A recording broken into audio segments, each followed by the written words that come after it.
स्वागत है आपका मेरे न्यू वीडियो में Shubham Singh daily news channel पे। तो आज हम अपना न्यू व्लॉग स्टार्ट कर रहे हैं, न्यू वीडियो,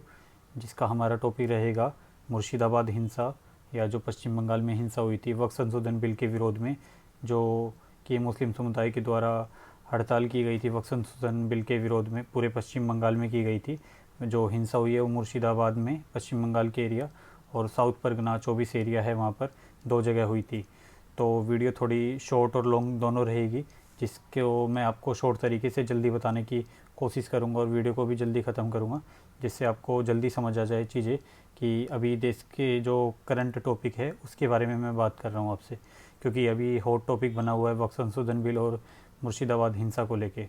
तो ये जो स्टार्ट हुआ था वक्त संशोधन बिल, सबसे पहले 2024 में स्टार्ट हुआ था। ये इसके लिए एक कमेटी गठन हुई थी, जेपीसी कमेटी का नाम था। बैठक, जो मतलब बैठक होती थी उसको लेकर, जैसे कि बीजेपी के पार्टी के नेता, कुछ अन्य पार्टी के नेता, और जगदम्बिका पाल जो भाजपा के सांसद हैं संसद में यूपी से, वो इस कमेटी के अध्यक्ष थे, जिस कमेटी का नाम जेपीसी कमेटी था। तो इसमें प्रियंका गांधी, इमरान मसूद, समाजवादी पार्टी के धर्मेंद्र यादव, कुछ अन्य नेता, और वहीं पर केशव वेणुगोपाल जैसे किसी, ये भी मतलब कांग्रेस के ही नेता हैं, सांसद हैं, संसद में लोकसभा सांसद हैं। तो वहीं पर टीएमसी के कल्याण बनर्जी और कुछ अन्य नेता भी रहे थे, एमआईएम के असदुद्दीन ओवैसी। तो ये पूरी कमेटी के जो मेंबर थे, ये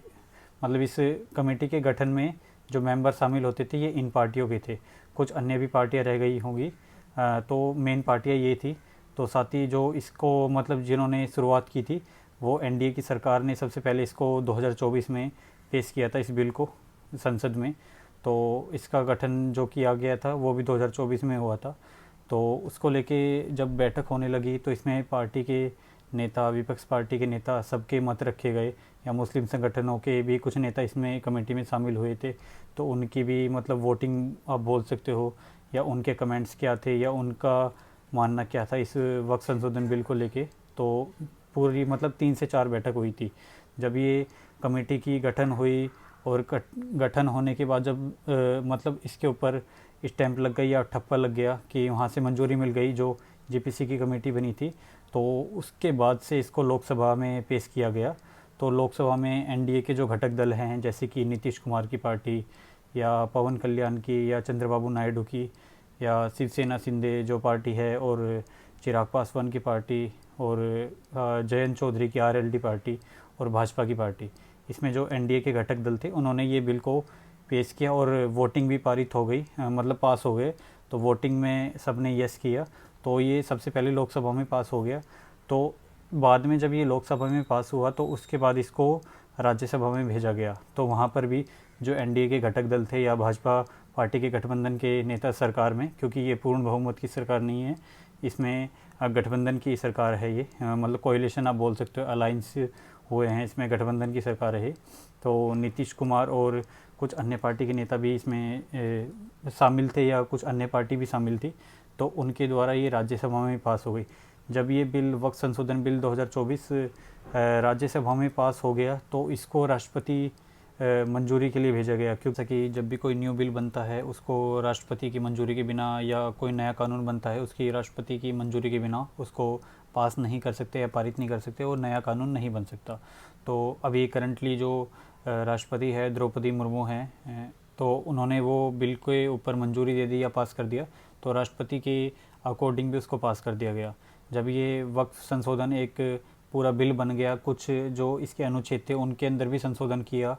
क्योंकि मतलब एनडीए सरकार है, या भाजपा के जो नेता हैं उनका मानना ऐसा है कि इसमें जो ज़मीनें हैं, जैसे वक्फ बोर्ड की जो ज़मीनें हैं, वो किसी भी गांव पर, या किसी भी एरियाज़ में, किसी स्कूल पे,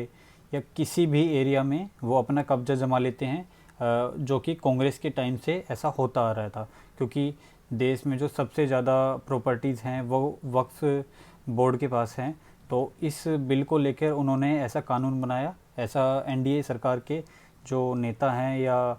सदस्य हैं उनका मानना है। तो उन्होंने ऐसा बोला। तो इसमें चेंजेस क्या किए गए थे? चेंजेस में ये थे कि जैसे कि जो गरीब मुसलमान होगा, या जो पिछड़ा मुसलमान बोल सकते हो, या मुसलमानों की जो जातियाँ होती है, सिया, सुन्नी, बोहरा, मतलब कुछ अन्य जाति है या गरीब मुसलमान, और इसमें सबसे पहले उन्होंने बोला कि महिलाओं को भी जिम्मेदारी दी जाएगी या महिलाओं को भी शामिल किया जाएगा। तो उनको भी इस जो संशोधन बिल पारित हुआ तो उनको भी इसमें शामिल किया गया, ऐसा उन्होंने संशोधन किया। और इसको लेके उन्होंने बनाया कि लोग अब मतलब कॉलेज बना सकेंगे उन ज़मीनों पर, या कुछ हॉस्पिटल बना सकेंगे, या कुछ मतलब जिससे कि देश का विकास हो सके। क्योंकि वक्फ बोर्ड है या जो वक्फ अमेंडमेंट बिल है ये पारित इसलिए हुआ है क्योंकि जब जो भी वक्फ प्रॉपर्टी है उसमें इन्होंने कोई भी स्कूल नहीं बनाया, या कोई भी आप कुछ भी बोल सकते हो, इमारत नहीं बनाई कुछ ऐसी, या कुछ जो देश का विकास कर सके। ये जो ज़मीन थी ऐसी की ऐसी खाली पड़ी रही, जिसने भी दान करी या जिस पर भी इन्होंने कब्जा किया, ऐसा मतलब जो भाजपा के नेता हैं या एनडी सरकार के नेता हैं उनका मानना था कि ये ज़मीनों पर कब्जा करते थे। या कोई भी, जैसे एग्जांपल केरला में एक गांव था, बीच में थोड़ा वीडियो वायरल हो रही थी उसकी भी, या जो इंस्टाग्राम पे पोस्ट आपने देखी होगी या ट्विटर पे, पूरा का पूरा गांव, या कुछ केरल में एक चर्च था उनके ऊपर वक्फ बोर्ड ने भी दावा ठोक दिया कि ये वक्फ बोर्ड की प्रॉपर्टी है। या झारखंड में भी एक एरिया है, बिहार में भी कुछ एरिया है। ऐसी खबरें बीच में काफ़ी ज़्यादा ट्रेंडिंग में हॉट ज़्यादा चल रही थी, मतलब काफ़ी ज़्यादा ट्रेंडिंग में थी। तो उसको लेके इस बिल को बनाया गया जिससे कि जो गरीब मुसलमान है या जो पिछड़ी जाति है मुसलमानों में, उनका भला हो सकेगा, या उनकी भी सहकारी या उनको भी जिम्मेदारी मिल सकेगी और उनका भला होगा। इसी रीज़न से काफ़ी जो मुस्लिम समाज के लोग हैं या मुस्लिम जाति आप बोल सकते हो, जैसे दाऊदी बोहरा कुछ करके एक जातियाँ है, या सिया सुन्नी, वो काफ़ी ज़्यादा खुश है क्योंकि आज तक उनको मतलब इसमें पार्ट नहीं दिया गया, या महिलाओं को ज़्यादा से ज़्यादा कोई जिम्मेदारी दी नहीं, उनको कोई सहयोगी दल नहीं बनाया, या उनका सहयोग वाला जो मत होता है या कोई भी मतलब कमेंट होता है महिलाओं को इसमें ऐड नहीं किया। तो इस रीज़न से इस बिल को बनाया गया। तो जब ये बिल पास हो गया, क्योंकि यहीं से सारी जो जड़ थी, ये जो मुर्शिदाबाद वॉयलेंस आप बोल सकते हो पश्चिम बंगाल में जो भी हुई थी, साउथ परगना 24 एरिया में पश्चिम बंगाल के में, ये वक्त संशोधन बिल को लेकर हुई थी। जब ये बिल पास हो गया था तो पूरे देश में काफ़ी जगह पे, जैसे पूरे भारत में ही इसको लेकर विरोध किया जा रहा था मुस्लिम संगठनों द्वारा, या जैसे कि कुछ विपक्ष की पार्टियां है, MIM आप बोल सकते हो, कांग्रेस की पार्टी, या समाजवादी पार्टी, अखिलेश की पार्टी आप बोल सकते हो, या ममता बनर्जी की जो TMC पार्टी है, या कुछ अन्य जो भी विपक्ष की पार्टी है, जैसे लेफ़्ट के लोग हैं, केरला में भी, तमिलनाडु में भी, हर जगह इसका विपक्ष के जो दल थे इसका विरोध कर रहे थे। तो उसी को लेके धीरे धीरे करते इसका विरोध होने लगा, हड़तालें होने लगी। तो जब ये हड़ताल सबसे पहले स्टार्ट हुई थी, ये कोलकाता से हुई थी, और पश्चिम बंगाल की कोलकाता से जो कैपिटल है, और गुजरात की कैपिटल है अहमदाबाद से। जब जुम्मे की नमाज़ हुई थी तो उसको लेकर ये शुक्रवार को नमाज के बाद से धीरे धीरे इस मतलब मार्च का जो ये मतलब हड़ताल हुई थी ये स्टार्ट होने लगी। तो मतलब अहमदाबाद में तो कुछ ऐसा नहीं हुआ खास, वक्त संशोधन बिल के विरोध को लेकर कोई हिंसा नहीं हुई, पुलिस ने वहाँ पर पूरा कंट्रोल कर लिया। पर जो पश्चिम बंगाल की पुलिस थी वो बिल्कुल कुछ भी कंट्रोल नहीं कर पाई। तो जिसके बाद से जो मुर्शिदाबाद का एरिया था, जो वहाँ के लोकल लोग रहने वाले थे, उनके ऊपर मतलब पेट्रोल से भी प्रहार किया गया, एसिड से भी प्रहार किया गया, उनके घरों को जलाया गया, या उनको पीटा गया या मारा गया, आप कुछ भी बोल सकते हो। और एक परिवार में तो वहाँ पर 3 लोगों की मौत भी हो गई, जो कि बहुत दुखद खबर है उस परिवार के लिए भी। और ये मतलब पश्चिम बंगाल की नाकामी दिखाता है, लॉ एंड ऑर्डर दिखाता है। और साथ ही जो पश्चिम बंगाल की पुलिस है वो मतलब कंट्रोल नहीं कर पाई इस विरोध को लेके, क्योंकि जो प्रोटेस्ट चल रही थी, चल तो पूरे देश में रही थी, बट कोलकाता में ये कुछ ज़्यादा ही हो गया। तो जिसको लेकर जिसका रूप धीरे धीरे हिंसा ने ले लिया, और हिंसा होते होते जो ज़्यादातर हिंसा हुई है, जैसा सुनने में आ रहा है न्यूज़ में, कि जो हिंदू समुदाय के लोग हैं या जो हिंदुओं के मकान थे उनको चिन्हित कर कर के मतलब उनके ऊपर प्रहार किया गया, उनको मारा गया, उनको पीटा गया। या मतलब एक लेडीज़ के बारे में सुनना आ रहा था कि उसके पेट में 6 महीने का बच्चा है, या ऐसा कुछ सुनने को आया था। उनके ऊपर भी प्रहार किया कि मतलब किसी को भी नहीं देखा गया, जो सामने आ रहा था उसको मारा जा रहा था, पीटा जा रहा था। तो वहाँ पर धीरे धीरे जब मतलब लोकल तो आप छोड़ो, और जो वहाँ वेस्ट बंगाल की लोकल पुलिस थी मुर्शिदाबाद की, जो साउथ परगना 24 एरिया की पुलिस थी, उनके ऊपर भी जो प्रोटेस्ट कर रहे थे लोग वक्त संशोधन बिल को लेके, पुलिस के ऊपर भी मतलब प्रहार किया, और साथ ही पुलिस अपना भी बचाव नहीं कर पाई। पुलिस के ऊपर प्रहार कैसे किया, जैसे कि पेट्रोल डाल दिया, और जो वहाँ पर मतलब रेलवे चलती है, रेलगाड़ी चलती है, या जो बसेस चलती है, व्हीकल्स थे, लोकल व्हीकल्स खड़े रहते हैं जिनकी लोगों की घर की गाड़ियाँ पार्किंग में खड़ी रहती है, ऑन रोड खड़ी रहती है, उनको पेट्रोल डाल के जला दिया गया। साथ ही पुलिस के ऊपर भी प्रहार किया, पत्थरबाजी भी हुई। तो धीरे धीरे जब ये हिंसा बढ़ने लगी तो वहाँ पर कर्फ्यू भी लग गया। कर्फ्यू इसलिए लग गया, और जो वहाँ पर हिंदू समुदाय के लोग थे मुर्शिदाबाद में, उनके ऊपर जब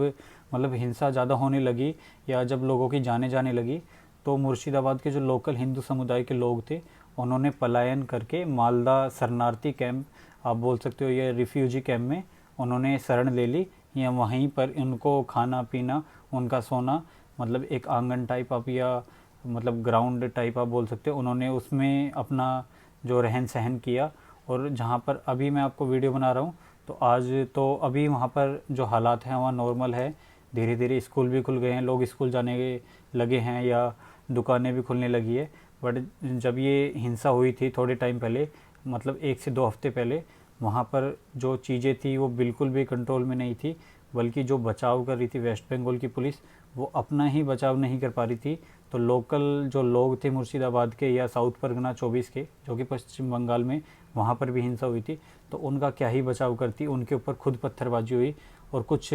जो पुलिस वाले थे वो भी घायल हुए। तो धीरे धीरे वहाँ पर अब चीज़ें नॉर्मल होने लगी है, क्योंकि जो बीएसएफ के जवान हैं, जो कि केंद्र बल आप बोल सकते हो, जो केंद्र सरकार, जो भाजपा की सरकार है, एनडीए की सरकार है, उनके द्वारा बीएसएफ के जो आर्मी हैं वो भेजे गए, या जवान आप बोल सकते हो, सीआरपीएफ के जवान वहाँ भेजे गए। सुप्रीम कोर्ट या कलकत्ता कोर्ट के आदेश पे ये भेजे गए। और साथ ही वहाँ पर कुछ जैसे वकील भी हैं, अभी ये डिमांड हुई है कि वहाँ पर पश्चिम बंगाल में कुछ वकीलों ने ये अपना प्ली आप बोल सकते हो, अपनी मतलब पत्र आप बोल सकते हो, या कुछ भी आप बता सकते हो कि अपनी जो बात रखी है या अपना मत रखा है कि पश्चिम बंगाल में जो ममता सरकार है, वो जो शासन है वो लॉ एंड ऑर्डर है उसको ढंग के तरीके से नहीं चला रही। और साथ ही मतलब भाजपा के जो नेता हैं उनके जो अब भाजपा, क्योंकि वहाँ पर टीएमसी की सरकार है, ममता सरकार है, तो उनका मानना है, जो भाजपा के नेता हैं, कि जो ये वक्त संशोधन बिल को लेके हिंसा हुई थी, या लोगों को जो मारा गया था, या जो भी हिंसा हुई थी पूरी मुर्शिदाबाद की या साउथ परगना 24 एरिया में, वो ममता सरकार ने पूरा साथ दिया था मुस्लिम समुदाय का वक्फ बोर्ड संशोधन बिल के विरोध में। तो उन्होंने, भाजपा नेता का ऐसा बोलना है, जैसे कि दिलीप घोष बोल सकते हो, या जो भी भाजपा के नेता, काफ़ी लोगों ने बयान दिया था ऐसा। और जो बिल्कुल, क्योंकि ये कंट्रोल नहीं कर पा रही थी, कोलकाता की पुलिस कोई कंट्रोल नहीं कर पा रही थी, तो लॉ एंड ऑर्डर की भी वहाँ पर काफ़ी ज़्यादा निंदा हुई। तो जब केंद्र बल ने बीएसएफ के जवान भेजे या सीआरएफ के जवान भेजे, वहाँ पर धीरे धीरे चीज़ें नॉर्मल होने लगी, और वहाँ पर डेली लाइफ अब धीरे धीरे बेटर होती जा रही है। जैसे कि मैंने आपको बताया, आज से वहाँ पर स्कूल भी ओपन हो गए हैं। तो ये स्टार्ट हुआ था जो वक्त संशोधन बिल के विरोध में प्रोटेस्ट होते होते लोगों के ऊपर भी हिंसा होने लगी, और कुछ लोगों की जान भी गई, और कुछ लोग घायल भी हुए इसमें। साथ ही जो विपक्ष के नेता हैं, ये जैसे कि भाजपा सरकार के जो नेता हैं, वो ममता सरकार पे या टीएमसी पर पूरा अपना विरोध कर रहे हैं या उसकी निंदा कर रहे हैं, और साथ ही बोल रहे हैं कि पश्चिम बंगाल में जो है संविधान का मतलब अनादर हो रहा है, या संविधान के अनुसार कुछ नहीं हो पा रहा। ममता सरकार या जो ममता बनर्जी है वो पश्चिम बंगाल को सुशासित ढंग से नहीं चला पा रही है, तो वहाँ पर राष्ट्रपति शासन लगना चाहिए। और जैसा कि मैं आपको बता रहा था,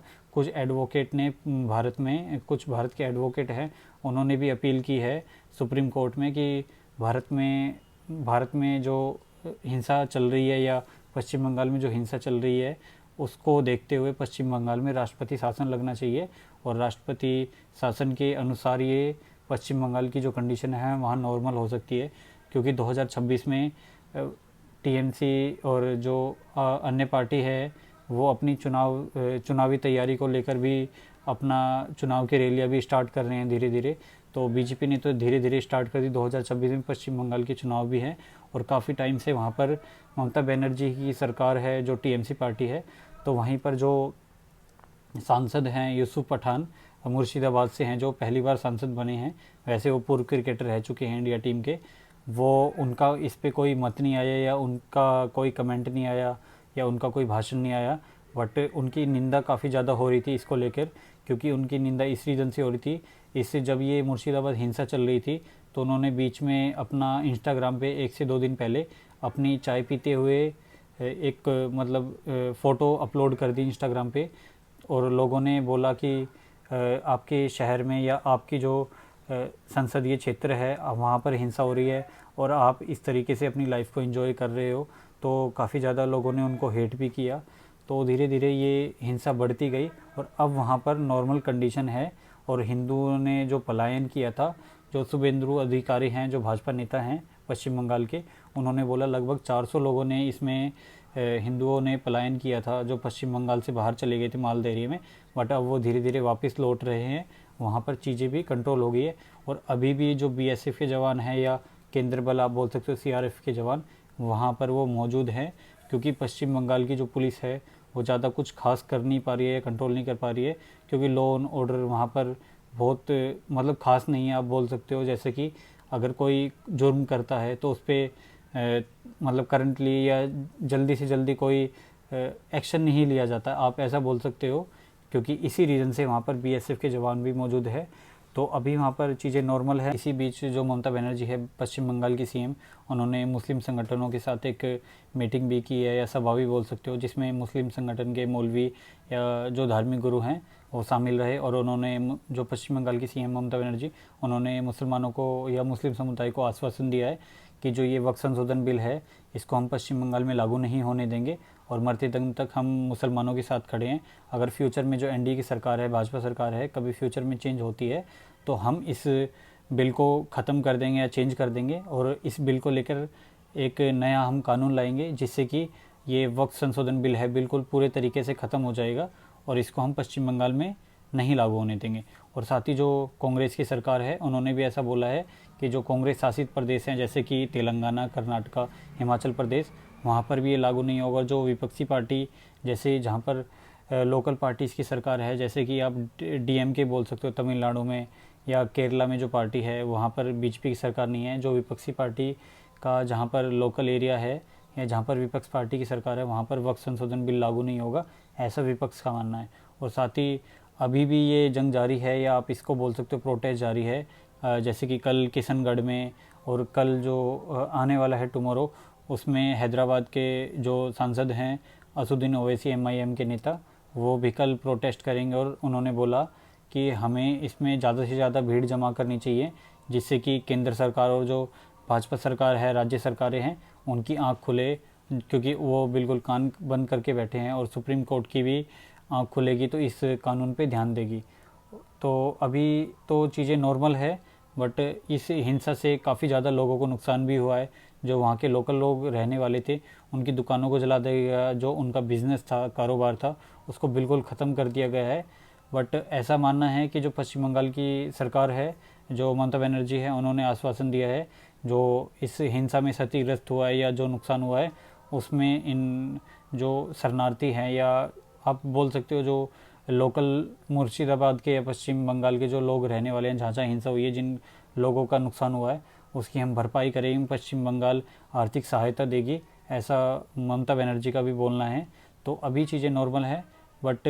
ये वो वक्फ संशोधन जो बिल है अभी भी पूरे देश में हॉट टॉपिक बना हुआ है और इसको लेके अभी पूरे देश में प्रोटेस्ट चल रही है। जो हिंसा हुई है खाली वो मुर्शिदाबाद में और पश्चिम बंगाल का जो साउथ परगना 24 एरिया है खाली वहीं पर हुई थी। तो चीज़ें अभी नॉर्मल है, बट जो पहले टाइम था या थोड़े टाइम आप पहले बोल सकते हो, वहाँ पर जो लोकल लोग रहने वाले थे उनकी जो दिनचर्या थी वो बिल्कुल ख़राब हो गई थी। उनके लिए नॉर्मल लाइफ जीना एक बहुत बड़ा टारगेट बन गया था या उनके लिए बहुत बड़ी बात थी। अब बट अब धीरे धीरे चीज़ें नॉर्मल हो गई है। और साथ ही आपको एक और चीज़ बता देता हूँ कि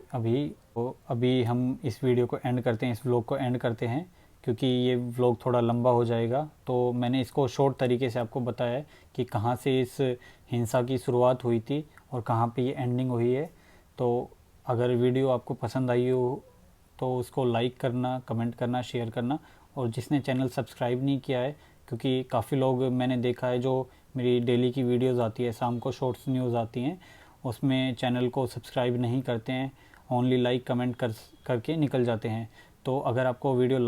मतलब पसंद आती है तो उसको लाइक ज़रूर करना और चैनल को सब्सक्राइब मत करना भूलना। और अगर मेरी कोई इन्फॉर्मेशन में आपको गलती लगती है तो आप उसको कमेंट में करेक्ट कर सकते हो, और उस चीज़ के लिए मैं माफ़ी मांगता हूँ आपसे। अगर मेरी न्यूज़ में या कोई मैंने जो आपको खबर बताई है उसमें कोई गलती होती है तो आप मेरे को करेक्ट कर सकते हैं। और साथ ही आज की वीडियो हम यहीं पर एंड करेंगे। और अगर आपने यहाँ तक वीडियो देखी है तो चैनल को सब्सक्राइब करके ज़रूर जाना। मिलते हैं आपको नेक्स्ट व्लॉग में। Thank you so much.